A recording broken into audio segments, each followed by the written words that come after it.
আমার চ্যানেলে তোমাদের সকলকে স্বাগত। আজ আমরা মাধ্যমিক 2026 এবিটিএ টেস্ট পেপার থেকে ভূগোলের 120 নম্বর পেজের সেটটি সলভ করব। সঙ্গে যে ম্যাপ পয়েন্টিংগুলো রয়েছে সেগুলো আমরা সলভ করব।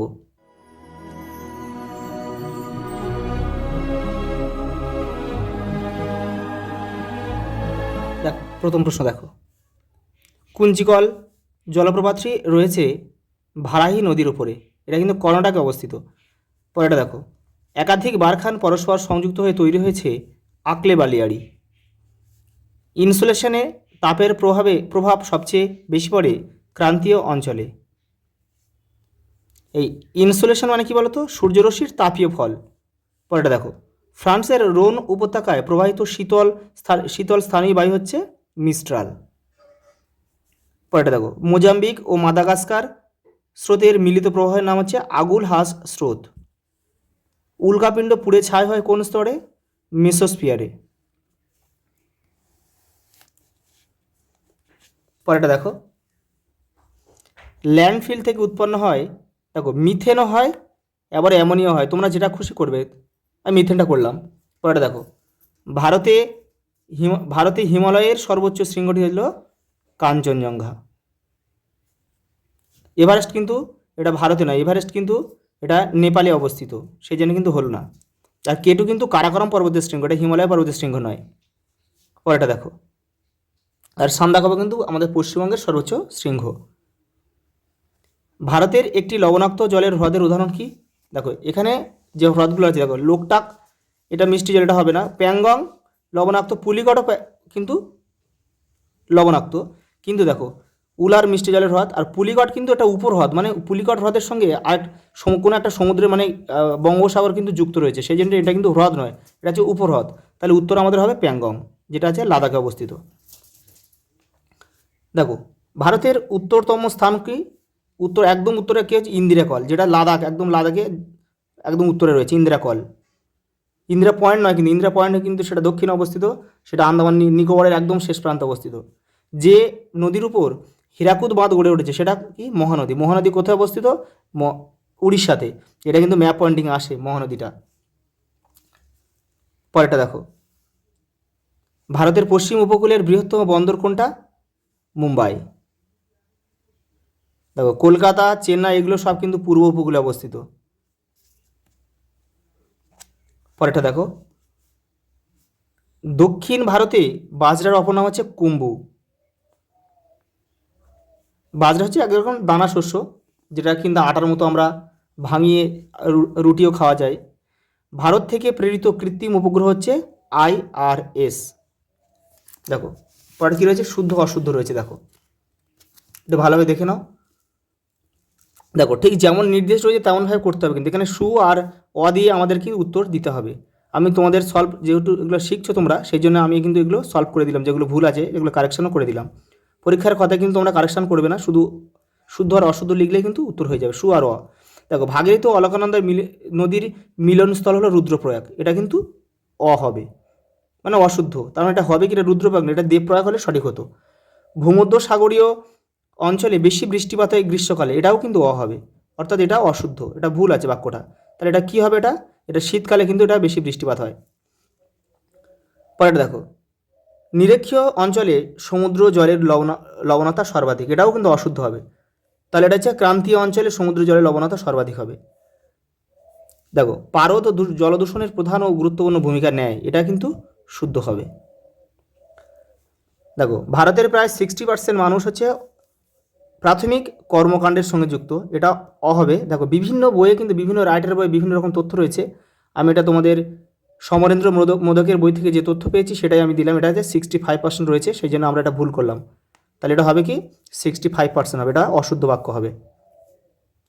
পরেরটা দেখো, মুম্বাইতে ভারতের বৃহত্তম মোটর গাড়ি নির্মাণ কেন্দ্র গড়ে উঠেছে, এটা কিন্তু অশুদ্ধ হবে, এটা হবে হরিয়ানার গুরগাঁও হবে উত্তরটা, সঠিক উত্তর। দেখো টোপোগ্রাফিক্যাল মানচিত্রে RF মানে সংরক্ষিত বনভূমি, এটাও কিন্তু অশুদ্ধ হবে, এটা হবে PF। এই যে দেখো, PF মানে সংরক্ষিত অরণ্য, এটা হচ্ছে দেখো তোমাদের, এটা হচ্ছে মোদকের বইয়ে রয়েছে, কিন্তু সমরেন্দ্র মোদকের বইয়ে। পরেরটা দেখো, ল্যান্ড অফ ফিয়র্ডস, এটা আই হবে। ফিয়র্ডস বলা হয় কাকে? নরওয়েকে।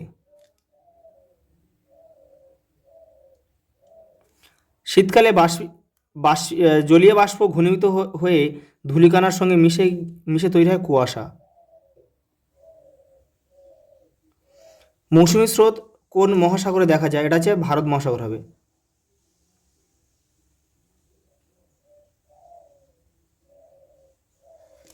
বায়ুতে ভাসমান অতি সূক্ষ্ম কণাকে কি বলা হয়? অ্যারোসল।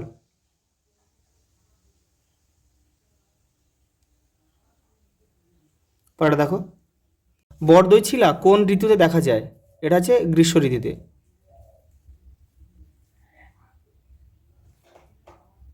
গ্রীষ্ম ঋতুতে দেখা যায়। পরেরটা দেখো, আলোক তরঙ্গ দৈর্ঘ্য পরিমাপের এককই ন্যানোমিটার। ন্যানোমিটার। কোন রাজ্যে ভারতের বৃহত্তম লৌহ ইস্পাত শিল্প কেন্দ্রটি অবস্থিত? কোন রাজ্যে? ঝাড়খণ্ড। ঝাড়খণ্ডের Jamshedpur. TISCO, tata iron and steel company. পরেরটা দেখো, শিব বালিয়াড়ি নামকরণ কে করেন? ব্যাকনল্ড। পরেরটা দেখো, তোমরা লিখে নেবে একটু। প্রতীপ ঘূর্ণবাত কথাটি প্রথম কে ব্যবহার করেন? ফ্রান্সিস গল্টন। পরেরটা দেখো, ক্রান্তীয় সমুদ্রে কোন ধরনের সমুদ্র স্রোত সৃষ্টি হয়? উষ্ণ সমুদ্র স্রোত। ফ্লাই অ্যাশ কি? তাপবিদ্যুৎ কেন্দ্রে কয়লা দহনের ফলে চিমনি দিয়ে ধোঁয়ার সঙ্গে যে সূক্ষ্ম ছাই নির্গত হয় এবং বাতাসে ভেসে বেড়ায় তাকে ফ্লাই অ্যাশ বলে। ভারতের একমাত্র রাষ্ট্রায়ত্ত বিমান সংস্থার নাম কি? Air India. গাঙ্গেয় সমভূমির পশ্চিম দিকের ছোট বালিয়াড়িকে কি বলা হয়? ভুর। কোন বায়ু প্রবাহ দ্য ডক্টরস উইন্ড নামে পরিচিত? হারমাটান। এই যে দেখো, তোমরা দেখে না, আমি সব এখানে লিখিয়ে দিয়েছি, সুন্দর করে লিখে না। প্রথমে আছে ব্যাকনল্ড, ফ্রান্সিস গল্টন, উষ্ণ সমুদ্র স্রোত, তাপবিদ্যুৎ কেন্দ্রে কয়লা দহনের ফলে চিমনি দিয়ে ধোঁয়ার সঙ্গে যে সূক্ষ্ম ছাই নির্গত হয় এবং আকাশে ভেসে বেড়ায় সেটাই কিন্তু ফ্লাই অ্যাশ। দেখো, রাষ্ট্রপতি বিমান সংস্থা এয়ার ইন্ডিয়া, তারা ভুর, তারপর হারমাট্টান, ডক্টরস উইন্ড। দেখো পরে দেখো, চিকমাগাউলুর কী হবে?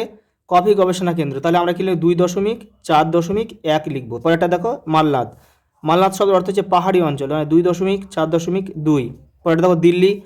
সেলের সদর দপ্তর হচ্ছে দিল্লিতে অবস্থিত, তাহলে 2.4.3।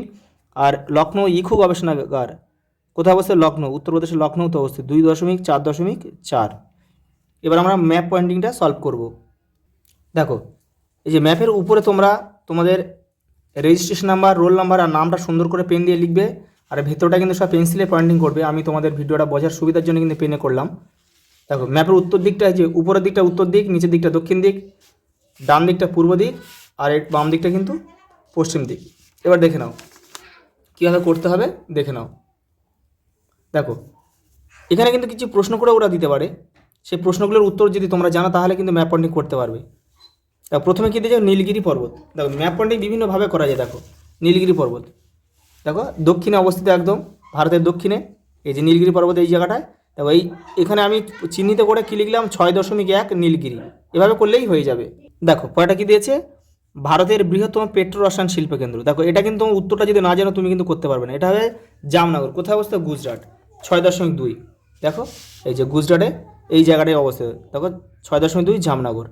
ঠিক এভাবে তোমাদের করতে হবে। পরেরটা দেখো কী দিয়েছে? দক্ষিণ ভারতের পবিত্র নদী। দেখো দেখো, যে প্রশ্ন দিয়ে দিয়েছে এটা। দক্ষিণ ভারতের পবিত্র নদীর নাম কি? আচ্ছা, এটা আমি লিখে দিই তাহলে তোমাদের সুবিধা হবে। এটা জামনগর। আচ্ছা, দক্ষিণ ভারতের পবিত্র নদী হচ্ছে কাবেরী। কাবেরী,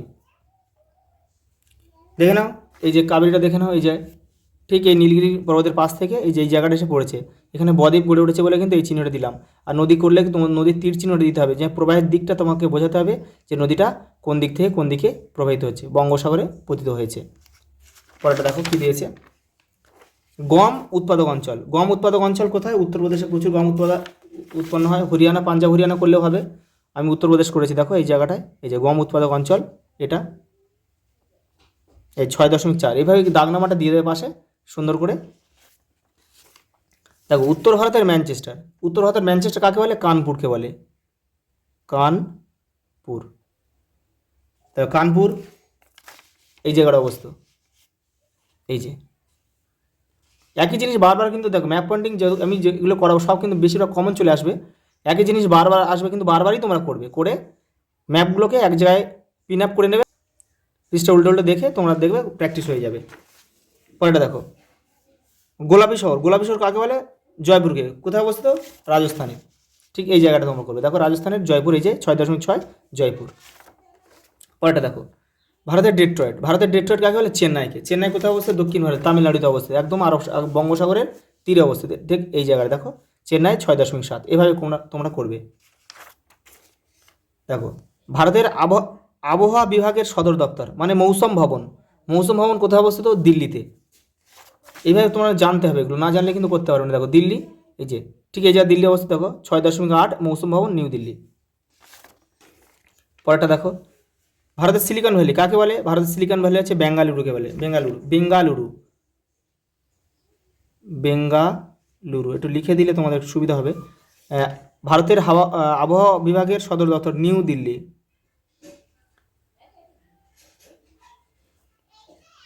নিউ দিল্লি। তারপর কি আছে দেখো, লাস্ট এটা মালাবার উপকূল। মালাবার উপকূল আরব সাগরের একদম নিচের দিকে অবস্থিত। দেখো এই যে ভারতের এই জায়গাটা মালাবার উপকূল। কেরল, এই জায়গাটা কেরল রয়েছে, এটা মালাবার উপকূল। এই দেখো 6.10। আজ এই পর্যন্ত, দেখা হবে পরের ভিডিওতে।